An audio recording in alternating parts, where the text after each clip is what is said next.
ดีพี่น้องไทยพี่น้องลาวเบิร์ดสุขุสุคนเนาะวันนี้ก็มาพบมาพ่อกับบ่าวยอดเช่นเก่าเช่นเคยพี่น้องชื่อว่าวันนี้บ่าวยอดก็อยู่ที่ตัวเมืองเนาะหรือว่าในเทศบาลของเมืองท่าแขกพี่น้องนี่คือในตัวเมืองเทศบาลเนาะเลาะๆเทศบาลนี่ตอนนี้บ่าวยอดก็อยู่ที่เมืองท่าแขกเนาะแขกขมวนเนาะถือว่าในตัวเมืองพี่น้องก็จะมีถนนเนาะที่เทคอนกรีตนะจ๊ะเป็นถนนที่เทคอนกรีตเนาะ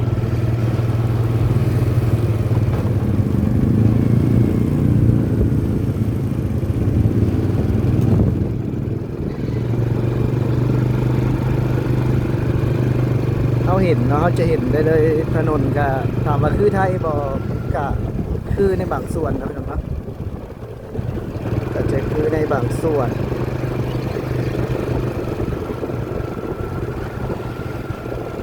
นี่ก็คือถนนเส้นหลักเลยถนนเส้นหลักที่อยู่ในตัวเมืองเนาะเป็นเทศบาลหรือว่าอำเภอหรือว่าเป็นส่วนจะเป็นน้องครับถ้าคือทางคนไทยก็จะเป็นอำเภอเนาะแต่สิ่งที่แตกต่างพี่น้องเราจะบอกไปเห็นเนาะอยู่ทางฝั่งลาวนั่นก็คือเรื่องถังขยะพี่น้องถังขยะจะบอกไปมีเนาะคือทางคนไทยนี่ก็จะมีถังขยะทุกจุดเลยนะแต่ลาวเนี่ยอาจจะเป็นใส่กล้องแล้วก็เป็นถังขยะเก่าๆเนาะแต่มีบางเขตเนาะ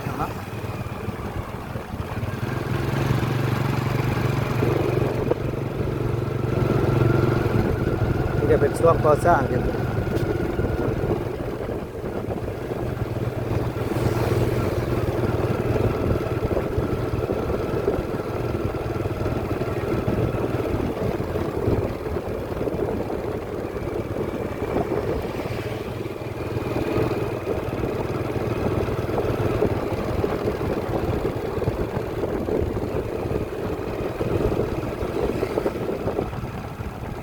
ส่วนหลายก็จะมีแต่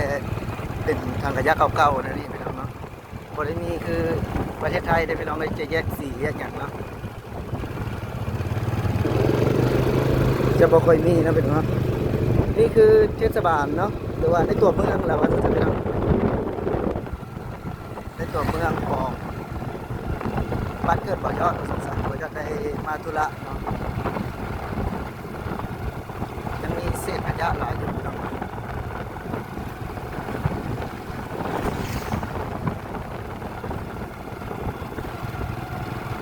ดูว่ายัง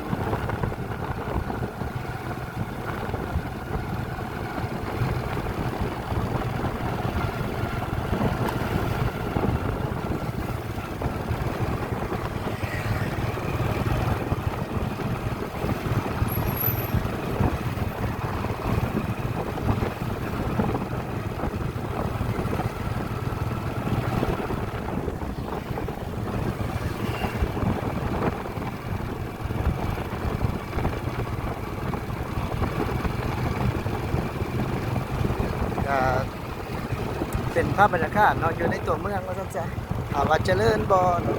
แน่นอนถ้ายังเปรียบเทียบใส่ประเทศไทยนะ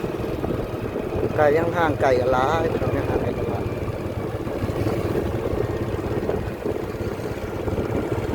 บ่ว่าก็จะลงเนาะน้ำแม่น้ำกลองเนาะนี่คือถนนเนาะถนนอยู่ที่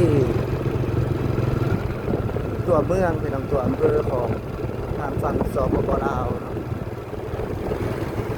ตัวอำเภอนะ